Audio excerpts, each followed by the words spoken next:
I'm back. Yes. Let me just sip my coffee. Okay. I'm in London. I'm not in LA anymore. Life happened and I had to get my booty home. So I did. And now I'm here.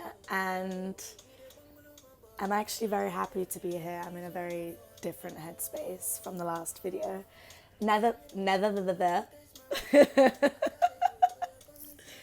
Nevertheless, the episodes shall continue. Okay, so what I wanted to speak about today for this video is how I basically branded myself and the marketing side and the social media side of being a photographer, which I think is really, really important personally. Disclaimer, every single piece of advice I'm giving is because it worked for me and because I think these are my important points. They might not be yours and they might not work for you, but I know that people like seeing an insight into other people's lives. So I guess this was my blueprint and this was exactly what worked for me in my process and my journey. So yeah, just want to say that. So my journey properly started in 2017 when it came to like having a website and having a proper social media. I guess when I kind of started, I didn't really know how much of an impact social media would have with my work. But however, before 2017, I had Twitter, I had Tumblr, I had Facebook. I was like a social media, like I loved social media so much. I was the 10-year-old that had technology, and like had all the accounts, etc. So I have had my Twitter account since 2009, and I've had my Instagram account since like 2012 or some shit like that. I used to have a YouTube channel, so I kind of have that unspoken experience of constantly producing content because I just genuinely loved it. And there was no like, oh, how many followers am I going to get? How many this, how many that? Because everyone who was on YouTube back in the day and on social media back in the day knows that that wasn't really important for us. As long as we had like one person seeing our shit, it was good. So I've been a content creator really since I was about 12, but it's been for different things. So for me, waking up and making content is fun for me. Like I love it. Like I could probably get a job in the marketing and social media category because I enjoy putting my stuff out there and I enjoy making it look a certain way. So yeah, I've had that habit of posting content since a really young age. So when it came to using my social media for my photography work, it wasn't that difficult for me because I enjoyed showing myself anyway. And if I can show my work and my art and my talent, then like, yay, that's just a new thing that I can do now. So bam, before I was even a photographer, people kind of knew that I had a little personality. But at this point, I'm on like 600 followers on Instagram, okay? And I go to Los Angeles in 2017, which is when I properly debuted as a photographer. And I made sure I posted every single day. So I needed that consistency for me for when I started because my mentality was, how are people going to notice me? How are they going to see me? And like you have to really be like, you need to be a hustler. You need to be like, what am I going to do today? Oh my God, hell no. No. A big B. Where was I at? Okay, look, you need to wake up in the morning, genuinely, and just have this killer mindset and be like, today I'm going to fucking produce the best content, post the best shit, and it's going to be of substance. That's what I did. Every single photo I posted, I was like, cool, what do I want to say to these people? And what is going to consistently allow me to break through so that more people would like to press that follow button and then follow me. I know, shit, I don't ever want to think like in those ways because I'm living a life that shouldn't be lived virtually. But when it comes to being an entertainer, an artist or whatever, you're just gonna need to fucking sit down and accept the fact that social media is gonna need to be a part of your life. And for most things, now like it's becoming a very digital age and everything is found online. And especially with what's going on right now, with us having to isolate, we've turned to social media. So if anything, now is the time to be sending those emails, to be reaching out to those people that you've always wanted to work with, to be posting a fuckload of content because people aren't doing shit and they're just at home scrolling, trying to stay connected. So isn't that just a blessing for us who are trying to be seen, right? Cool. So I did this at a point now where Instagram was starting to become popping and people were becoming famous, blah, blah, blah, blah, blah, blah, blah. So I'd almost like missed that wave, I think, in 2017, but it was still easier than it is now, for sure. But anyway, my point is that I chose to brand myself as someone who like has a personality, and I wanted my personality to be known. Like I want my life to be known. I'm a very like closed book in some ways, but most definitely so open in others, because I think people have a right to know how I've dealt with certain things and my viewpoints and my mindset, because maybe it could inspire others, is my view on it. It's if I can help someone with telling them that I'm not okay and explaining to them what I'm going to do to become okay, or letting them know my journey and my successes and my failures. And if that's going to help people, like it helps me when I hear other people's stories, then that's perfect. So for me, I've always been outspoken. I've made sure that my words make it to people as much as my photos. So like my message, I'm always posting my stories a lot and I'm not afraid to say how I feel. So that was me branding myself because I constantly posted that content, right? So now I've got those kinds of followers who want to see that. And so if next week I started posting shit that wasn't that, then maybe they would lose interest and be like, well, no, I followed you for this reason. So like, this is the content I want to be seeing. But if you want to gradually change what you're posting, like, cool, but remember that you have an audience here and they followed you for a specific reason. And if you've been posting a bunch of photography work and a bunch of writing and you're this person, then continue developing that person, which should be who you really are, because we're not trying to be other people. So yeah, I'm the kind of photographer that I will post my work, but I'll also post me. I think the two are like part of who I am, and it doesn't make sense for me not to express myself in so many other ways. So that's just how I like to roll with it. This goes now to Twitter, and I know that people prefer Instagram, but I'm now someone who has gotten a bunch of job opportunities through Twitter, and I've met a bunch of really cool people through Twitter, and it's because I'm constantly posting my work and curating it in a way that people can easily retweet and that they can easily find me. And when I say they, I mean possible clients and possible brands. Remember, if one person on Twitter retweets who might have thousands of followers, then another person with thousands of followers might also see that retweet and be like, oh, damn, I needed a photographer. Or like, damn, let me just retweet so then the next person can see it. And one of my tweets got like over 20,000 retweets. And I won't forget that tweet to this day because I got about like 8 jobs from that. And such an increase and influx and like just a ton of new followers that I needed to be able to improve in a way, or just for my work to get out there. Because at the end of the day, the more people that my work reaches, the happier I am, and possibly the more money that I can earn. Because this is like my only way of income, not because like I need to make the money from it.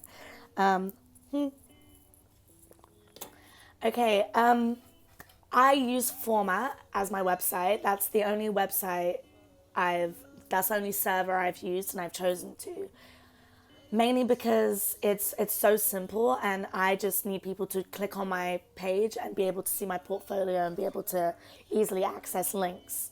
I know that there are so many other domains and so many other places you could be using, but if you go on my website and just see how easy it is to access so many different parts of my work, then maybe it can inspire. I should be sponsored for this. But anyway, Format is dope.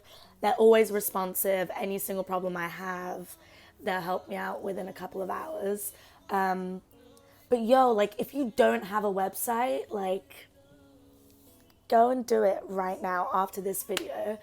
A website is one of the first things I did. And I also, with my friend Harris, curated a document so I could send to clients. And these were, this is when I had like, I don't know, like 15 shoots under my wing. And I made a PDF document with all my favorite portraits, like the ones that if a client was to look through, they would just book me straight away, you know? The photos that I believed were like great at this point. Pardon me. And I'd only been taking photos for a couple months, okay? So then I had this archive and I had these documents and these photos that I wanted to put out there in the world. So I used Tumblr first before my website, actually, because I hadn't really been earning money like that. And, you know, I was still living at home, and I was like, hey, look, Tumblr is free and I'm just going to put my shit on there. And at least it's a way of me showing that I've put in the effort, you know, and like having just a link where all my work can be located for people to access. Slowly after, I realized that's fucking bullshit and I need a website because it needs to be professional. So in this pack, I put like 10 to 15 photos that I really liked, and like BTS photos, portraits, ones with makeup, like, and then I put the dates that I was going to be available in London and in LA, because at this point I was going to LA again for my second time. And I made it really beautiful and really nice. Well, Harris actually did. And he helped me curate this pack. And then we went together and we approached brands. It was like a push, like, hey, we're going to make this pack. We're going to curate all your best work, because how are you going to expect a client to want to book you when you haven't put the effort to make your little, like, I don't know, hire me. It's like your CV. This is like our CV. This is our chance to basically sell ourselves to a client and tell them no one needs to be shooting your shit other than me. So we approached Nordic Poetry, which has been a client of mine since 2017, and it's now 2020. And then also like the Mandrake Hotel, which was a client of mine for 2 years, which helped me with my income a lot. And everyone else that I emailed like didn't respond, but the two that we actually had approached in person, through word of mouth, through someone who they also respected, which is why it's important for every single shoot to be done with love, and for you to be like very respectful and make sure that you're outspoken, because someone will probably recommend you. So bam, I got those two clients because in that pack that I made, I put my dates, I put a little bio on who I am as a photographer so this client can know all about me. Put my best work that's going to make them be like, yes, cool. Consistent also. It's important for you to have had your style at this point. And in 2017, I already had my style on lock. I had my reds, I had my contrast, I had my composition, and just the types of women that I shot also just added onto my style in a really like positive light. So that was how I branded myself to get my first two jobs. And I had under 1,000 followers, okay? Like, my followers just wasn't a thing for me then. But I basically used like going out there and meeting people and speaking to people. I'd never be the photographer that was like, yo, drop me your Instagram. Like, I kind of hate that shit. I just let it happen naturally. So when I'm in a workplace, I'm so focused on like human beings, and I'm not like, oh, like, whose social media am I going to get out of this room? Like, am I going to be able to up my number? Like, no, that was never my concern and never my aim. I think that's why it was so easy for me to build. There was a certain point where I just like gained a lot of followers, and then like I'd stop, it'd become stagnant, and then it would start again. And right now I'm like at a very stagnant point because I'm posting less and just like giving less of a fuck, really. But it's important. It really is. The more people that know about you and know about your work, like, the better it is for your journey and for your success and your income, like, really. And for me, it was so easy and natural to put my life out there as well as my photography work. That's important for me because I'm not just trying to leave behind photos. I'm trying to leave behind true pieces of writing from my heart and true pieces of work and true like photos of myself that make me feel confident. And my true personality, it all comes down to like being Hannah and being me and having my little brain. It's almost beyond photography. It's almost beyond being a director. It's like my actual being. I want that to be remembered. If you're someone that doesn't want to be in front of the camera, doesn't want to post photos of themselves, your personal shit's just personal, then like beautiful. But figure out a way how you can really get to people, you know? And like if that's from your just simply your photography and that's your legacy, then that's the most beautiful thing ever. But like what are you gonna give? How are you gonna make your work really personal so that people choose to fuck with you and not the other person whose work kind of looks similar? All I can really do is be myself. And that is just my brand. That's just my branding. I don't have a logo. Like, I'm pretty much Hannah Zebzabi. I have my little gun that I've had since I first had my website, and I'll probably just have that. Like, again, consistency. I leave all the branding and all the changing and development to, like, my workshop, because that's also a side of me that people, you know, you can get to know me by looking at my workshop. Also, do you see what I mean? So I try and leave a piece of myself through every single photo, video, episode, like, just my personality and just my being like needs to live on through every single bit of content I produce. So yeah, like Twitter, make sure you're posting on Twitter, make sure you're posting on Instagram, but make sure it's consistently you. And if you're someone that hasn't put your personality out there but you feel like you could, like maybe try it. Try simply making a video and reaching out to some people. It's important to also reply. I'm a big replier. When someone's like, wow, you're dope, I'm like, thank you. It makes a big difference because I think those people will appreciate that and respect that and like further support your career. And then like share your shit and then the right person can see it. I think it's all very like self-explanatory. I think it's going to be different for people. I'm still trying to get to a certain amount of like my audience. I want to grow my audience. So now I'm left to think like, oh, what have I not done that I can do? And what kinds of concepts do I need to do? And like, you know, how can I actually get to those brands that I'm dreaming to shoot with, you know? And I have to prove it to them. Like we all have to prove it as well as being ourselves and only putting out the art that we're happy with. Like I have to prove to Chanel that they should hire me. And through that, I'm going to research and look at what Chanel have been doing and what's been successful and how can I tweak it so that it's very Hannah, but still very Chanel. Dreaming big out here only. My final points really are just get yourself a website and work on it. Make it look really nice and easy to access. Make a portfolio, but like a PDF one that you can attach to emails when you send to clients. So you've got your website and like a little pack you've put together so they can read through and be like, ooh, cool, with some writing, like with a bio on you and like your dates, where you're going to be traveling. Like make yourself seem like you're in demand, even if you're not, okay? Lastly, consistently posting content. Right now is the time people are sat scrolling. Like post now. Maybe take a day, a couple of hours to plan exactly what you're going to do. Or if you don't really want to plan, don't. Just release quality, okay? But consistently, like try and do it at least once a day. Try and post, try and be active. You can simply post and leave social media. You don't have to be there like, ooh. Like what I do is if I have a really long fucking story, I've just like bam, bam, bam posted it. I want people to consume the content and then I leave and carry on with my life. Because I'm someone who doesn't want to be sat there constantly, you know? You can still get around it and be consistent without being a social media freak.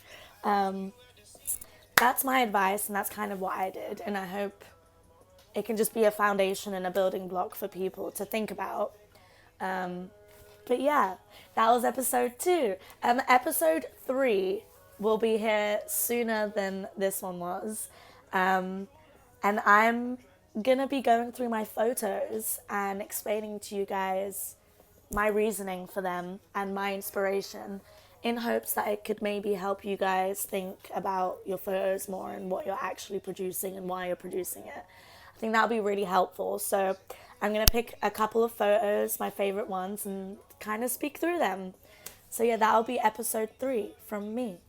But yeah, thank you so much for watching if you managed to. I know this was a long one. But yeah, I'm back in London now and I'm just working. Ooh, no. I'm working on my own little project. So I'm just going to take it easy. And I just don't want anyone to feel pressure to create during this bullshit. And do what makes you happy. Like, don't feel pressured to do anything that you wouldn't. If you are not creating, like, that's fine. Do some soul searching. If you're not doing that, that's also fine. Do whatever makes you happy. Finish that series, finish that movie. But yeah, I love many, many, many of you. So thank you for watching this. I appreciate it. Again, if you specifically want me to speak about something, just let me know. I've specifically made these videos based on the amount of questions I got, and a lot of you wanted to know about my social media and like how I actually got to where I am now, and that is how. Okay, bye.